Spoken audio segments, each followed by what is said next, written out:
Bismillahirrahmanirrahim. Assalamualaikum warahmatullahi wabarakatuh. Rekan-rekan sekalian, apa kabar semuanya? Saya harap rekan-rekan sudah siap untuk hari yang ditunggu-tunggu, yakni pelaksanaan SKTT Moderasi Beragama P3K Kemenak tahun 2024. Nah, di video kali ini part ke-7 atau part terakhir ya, saya membuat latihan soal SKTT Moderasi Beragama P3K Kemenak tahun 2024 untuk bahan pembelajaran bersama kita dalam persiapan menghadapi SKTT tahun 2024. Langsung saja rekan-rekan sekalian, kita mulai videonya. Oke, kemarin ada PR ya rekan-rekan sekalian, soal nomor 6 ya. Kita baca dulu soalnya. Moderasi beragama mengedepankan sikap saling menghormati dan tidak ekstrim dalam menjalankan ajaran agama. Namun, dalam suatu masyarakat terdapat kelompok individu yang menerapkan ajaran agama secara ekstrim dan intoleran terhadap perbedaan.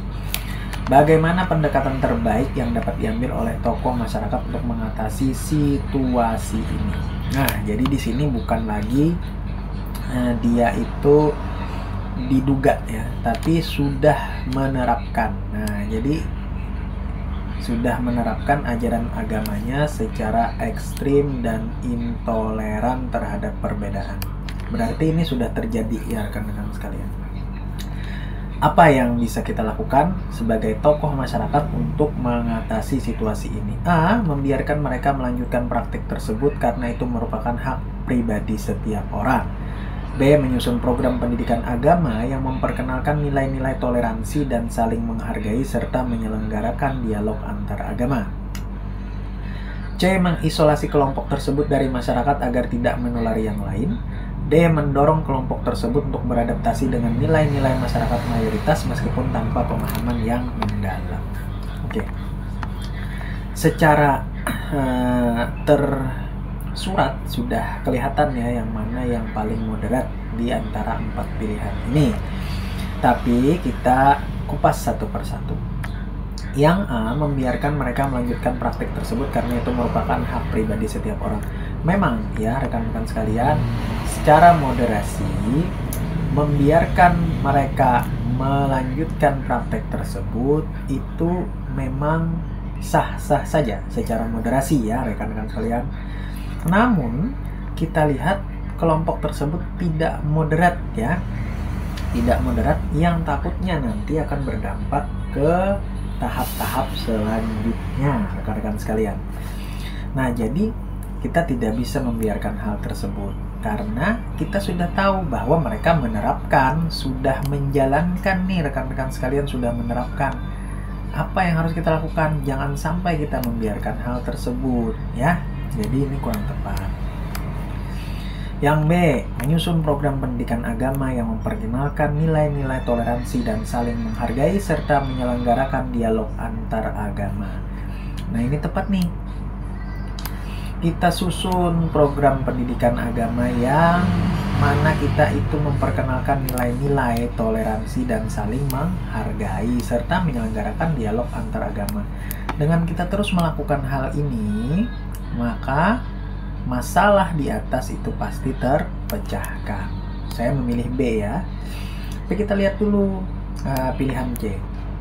Mengisolasi kelompok tersebut. Nah, ini sama saja dengan mengasingkan ya. Ini bukan tindakan moderasi. Kemudian mendorong kelompok tersebut untuk beradaptasi dengan nilai masyarakat mayoritas. Bagus. Namun ya ternyata di sini ada meskipun tanpa pemahaman yang mendalam. Ini juga tidak akan efektif. Jadi yang paling benar adalah yang B. Kenapa saya memilih B? Karena pendekatan moderasi beragama seharusnya fokus pada pendidikan dan dialog. Nah, ini kata kuncinya rekan-rekan sekalian. Menyusun program pendidikan yang memperkenalkan nilai-nilai toleransi, moderasi, dapat membantu mengubah sikap ekstrim dan intoleran. Harapannya seperti itu. Tentunya juga mencegah radikalisasi. Dialog antar agama juga penting untuk membangun pemahaman bersama dan memperkuat persatuan dalam masyarakat yang majemuk, rekan-rekan sekalian. Oke, lanjut ya. Nomor 7. Dalam sebuah forum interfaith, jadi antara agama nih, terdapat seorang peserta yang menyatakan bahwa moderasi beragama seharusnya tidak memperbolehkan perbedaan pandangan dalam agama, karena hal itu bisa merusak persatuan.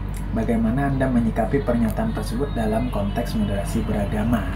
Oke, kita lihat ya. A. Menerima pernyataan tersebut karena perbedaan pandangan dapat menimbulkan konflik dan merusak persatuan. B. Menjelaskan bahwa moderasi beragama justru mengajarkan pentingnya menghargai perbedaan pandangan agama sebagai bagian dari kebinekaan. C. Menanggapi dengan mengatakan bahwa persatuan harus mengutamakan kesamaan pandangan agama meskipun hal ini dapat mengarah pada intoleransi. D. Menghentikan diskusi karena perbedaan pandangan agama seharusnya tidak dibahas di forum ini. Nah, secara tersurat ya, juga sudah terlihat yang mana yang menjadi jawaban yang tepat. Tapi kita bahas lagi. Yang A, menerima pernyataan tersebut karena perbedaan pandangan dapat menimbulkan konflik dan merusak persatuan. Ini kita tahu ya, bahwa moderasi beragama itu tidak menekankan kita harus sama, rekan-rekan sekalian. Jadi tidak menekankan kita harus selalu sama. Ya, berarti ini kurang tepat ya. Yang B, menjelaskan bahwa moderasi beragama justru mengajarkan pentingnya menghargai perbedaan pandangan agama sebagai bahan dari kebinekaan. Nah, ini paling tepat nih kalau menurut saya. Jadi saya memilih B lagi nih. Tapi kita lihat yang C. Menanggapi dengan mengatakan bahwa persatuan harus mengutamakan kesamaan pandangan agama. Tidak bisa, rekan-rekan sekalian. Pandangan agama yang berbeda itu tidak mempengaruhi persatuan apabila kita sama-sama saling menghargai dan saling memaklumi ya. Jadi tidak masalah pandangan agama itu berbeda selama masih dalam konteks moderasi beragama. Ini kurang tepat juga. Yang D, menghentikan diskusi karena perbedaan pandangan agama seharusnya tidak dibahas di forum ini. Ini akan menimbulkan masalah. Kalau kita hentikan, harus diselesaikan di situ juga. Jadi jawaban yang paling tepat adalah B. Kenapa? Karena moderasi beragama mendukung penghargaan terhadap perbedaan dan keyakinan agama sebagai bagian dari kebinekaan bangsa. Menyikapi perbedaan pandangan dalam agama dengan cara yang moderat dapat memperkuat persatuan. Bukan sebaliknya, moderasi beragama bukanlah tentang menghapuskan perbedaan, tetapi bagaimana mengelola perbedaan tersebut agar tetap harmonis dalam kehidupan bersama. Jadi berbeda itu tidak masalah, tapi dikelola dengan baik. Bagaimana caranya? Dengan mengutamakan persatuan. Bagaimana mempertahankannya? Dengan cara bermoderasi beragama dan menjadi orang yang moderat. Begitu rekan-rekan sekalian. Lanjut ya. Soal nomor 8. Seorang pemimpin masyarakat berpendapat bahwa moderasi beragama adalah upaya untuk mengurangi peran agama dalam kehidupan publik agar masyarakat menjadi lebih harmonis. Bagaimana Anda menanggapi pernyataan ini berdasarkan prinsip moderasi beragama? A. Setuju, karena mengurangi peran agama dalam kehidupan publik dapat menciptakan masyarakat yang lebih damai dan bebas konflik agama. B. Tidak setuju, karena moderasi beragama justru mengajarkan agar agama tetap memainkan peran penting dalam kehidupan publik dengan prinsip saling menghormati antar umat beragama. C. Setuju, karena dengan mengurangi peran agama, negara bisa fokus pada kepentingan politik dan ekonomi. D. Tidak setuju, karena peran agama tidak ada hubungannya dengan harmoni sosial di masyarakat. Jadi teliti ya dalam menjawab di sini, tapi kalau rekan-rekan belajar dengan serius, pasti sudah tahu jawabannya yang mana. Kita lihat. A. Setuju, karena mengurangi peran agama. Tidak bisa, rekan-rekan sekalian. Dimanapun kita berada, agama is the first, ya. Nah, berarti A dan C sudah kita eliminasi. Yang D. Tidak setuju, karena peran agama tidak ada hubungannya dengan harmoni sosial dalam masyarakat. Justru peran agama itu adalah peran yang paling penting dalam mengelola kehidupan sosial dan masyarakat. Ya, makanya dalam Pancasila itu yang pertama adalah ketuhanan yang Maha Esa. Itu hubungan dari siapa? Dari makhluk atau dari hamba kepada Tuhannya. Berarti itu apa? Ya agama, rekan-rekan sekalian. Jadi tidak mungkin ya. Nah, berarti yang tepat adalah yang B. Tidak setuju, karena moderasi beragama justru mengajarkan agar agama tetap memainkan peran penting. Kalau menurut saya peran paling penting dalam kehidupan publik dengan prinsip saling menghormati antar umat beragama. Nah, kenapa? Nah, moderasi beragama tidak mengurangi peran agama dalam kehidupan publik, tetapi menekankan pentingnya menjalankan agama dengan cara yang moderat. Saling menghormati dan menghindari sikap ekstrim. Agama tetap memiliki tempat yang penting dalam kehidupan masyarakat, tetapi harus dijalankan dengan sikap terbuka dan menghargai keberagaman. Nah, itu pentingnya ya rekan-rekan sekalian. Lanjut soal nomor 9 rekan-rekan sekalian. Nah, ini harus teliti dan saya anggap ini soal yang cukup hot ya. Nah, ini harus teliti nih. Silahkan di pause dulu kalau memang mau membaca ya. Tapi kalau sudah, kita teruskan penjelasannya. Moderasi beragama dapat dianggap sebagai salah satu upaya untuk menciptakan kerukunan sosial di tengah masyarakat yang majmuk. Menurut Anda, apa saja tantangan utama yang dihadapi dalam implementasi moderasi beragama di Indonesia, khususnya dalam konteks digitalisasi dan media sosial? Nah, ingat ya, kata kuncinya ini. A. Radikalisasi agama yang cepat berkembang di media sosial. B. Minimnya pengetahuan tentang agama di kalangan generasi muda. C. Keberagaman agama yang tidak diterima oleh sebagian kalangan. Atau D. Tuntutan untuk melaksanakan ajaran agama secara ketat. Nah, yang mana? Kalau rekan-rekan teliti dan jeli, pasti sudah tahu yang mana jawabannya. Oke ya, rekan-rekan sekalian, silahkan dijawab. Di pause, dijawab dulu, boleh ya. Kalau sudah, kita lanjutkan. Jadi pilihan yang tepat adalah yang A ya, radikalisasi agama yang cepat berkembang di media sosial. Jadi tantangannya dalam konteks digitalisasi dan media sosial ya A, radikalisasi agama yang cepat berkembang di media sosial. Ini tantangannya. Kalau yang B ya bukan media sosial ya, yang C bukan di media sosial, yang D juga bukan di media sosial.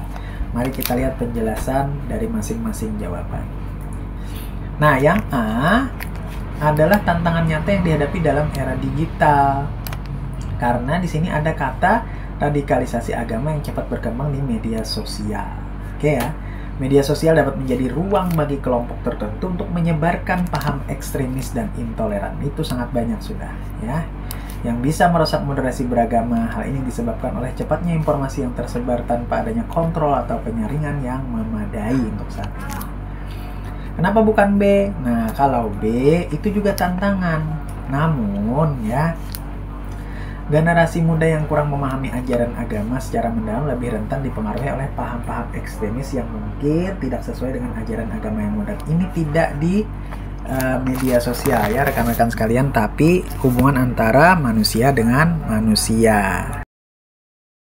Kemudian yang C ya rekan-rekan sekalian, keberagaman agama yang tidak diterima oleh sebagian kalangan. Ini permasalahan yang penting juga, tapi permasalahannya lebih bersifat kepada sosial ya, bukan media sosial, yang dapat menghambat upaya moderasi beragama terutama dalam masyarakat yang memiliki latar belakang agama yang sangat beragam. Jadi bukan media ya, tapi bersifat sosial, sama hubungannya antara manusia dengan manusia. Dan jawaban yang D, kenapa bukan jawaban yang D? Karena ini lebih berkaitan dengan pandangan pribadi individu ya. Jadi di sini katanya tuntutan untuk melaksanakan ajaran agama secara ketat tuh berkaitan tentang pendapat pribadi atau individu. Meskipun berbahaya, kasus dapat mempengaruhi sikap toleransi terhadap sesama penganut agama yang berbeda. Jadi ini masalah semua sebenarnya, atau tantangan semua dalam moderasi beragama. Tapi karena tadi di soal ada spesifik ya, di media sosial atau digitalisasi, maka jawaban yang tepat adalah yang A. Tapi ini semua masalahnya nih, atau tantangannya yang harus dihadapi. Jadi jawaban yang tepat adalah yang A. Terakhir, soal nomor 10. Indonesia sebagai negara yang sangat majmuk dengan keberagaman agama, suku, dan budaya menghadapi berbagai tantangan dalam menerapkan moderasi beragama. Berdasarkan analisis Anda, apa dampak negatif yang dapat muncul apabila moderasi beragama tidak diterapkan dengan baik di Indonesia? Nah, Dampak negatif yang dapat muncul apabila moderasi beragama tidak diterapkan dengan baik di Indonesia. Dan bagaimana solusi yang dapat diambil untuk mengatasi masalah tersebut ya. A. Meningkatnya radikalisasi agama dan intoleransi yang mengancam kerukunan sosial. B. Berkurangnya pemahaman masyarakat terhadap pentingnya keberagaman. C. Meningkatnya polarisasi antar umat beragama yang berpotensi memicu konflik. Atau D. Semua jawaban benar ya. Ini tidak ada solusi di sini, berarti mungkin soalnya sampai sini saja ya, rekan-rekan sekalian. Jadi yang mana yang tepat? Nah, jawaban yang tepat itu pasti sudah ketahuan ya, di antara A, B, C, D. Ini jawaban yang tepat adalah yang D. Kenapa?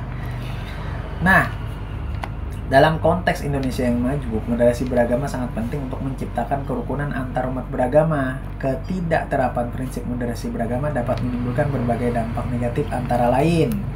Jawaban A, tentunya akan meningkatnya radikalisasi agama dan intoleransi karena tidak adanya moderasi. Nah, yang dapat mengarah pada konflik antar kelompok agama dan merusak keharmonisan sosial. Yang B juga masalah yang akan timbul jika moderasi beragama tidak diterapkan dengan benar, yakni berkurangnya pemahaman masyarakat terhadap keberagaman. Karena tanpa moderasi, masyarakat akan lebih mudah terjebak dalam pandangan sempit mengenai agama dan keberagaman. Yang C juga sebagai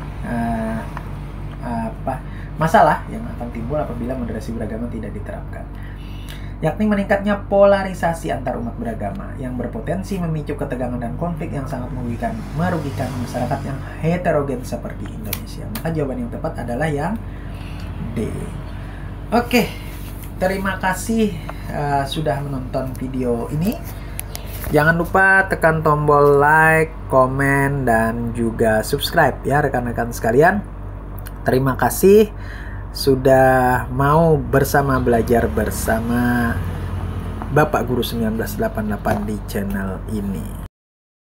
Ini izinkan saya mengucapkan terima kasih pada rekan-rekan yang sudah membersamai saya dalam belajar dari awal ujian teknis ya, kemudian sampai pada moderasi beragama.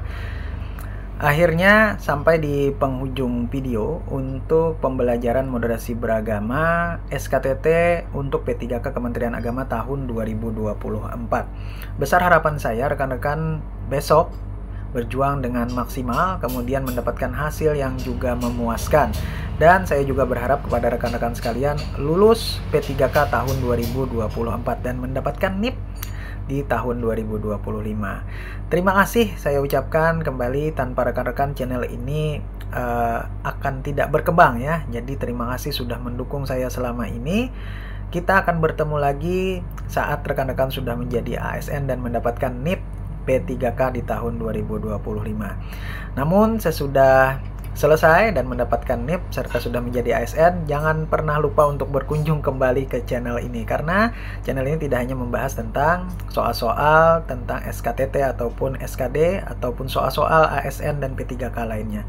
Terima kasih.